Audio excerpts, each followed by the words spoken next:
Vamos a hablar de la tos de las perreras. Es una enfermedad muy frecuente, transmitida directamente de un perro a otro. Va a provocar una tos muy seca, que parece que tiene algo atragantado. Soléis llamarnos diciendo, mi perro se acaba de atragantar.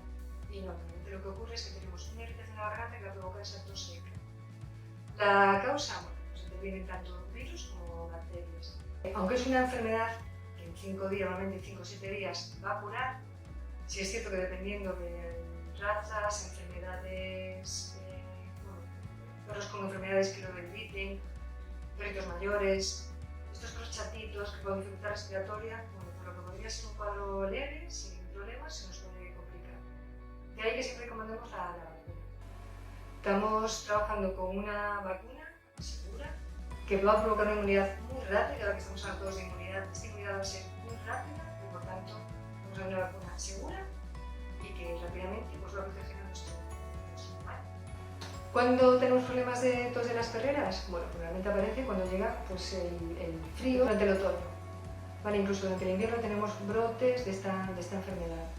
Entonces lo ideal pues, es siempre, antes de que llegue el invierno, que no lleguen los mocos, pues ponerles ya la vacuna.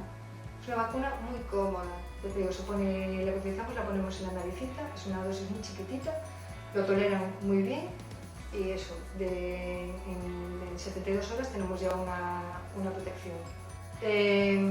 ¿Cuánto dura la protección de esta vacuna? Pues es un año.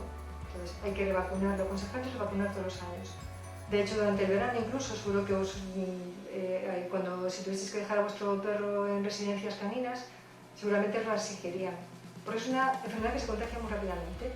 Entonces, para evitar problemas, ya te piden siempre que en su pasaporte se incluya este tipo de vacunas.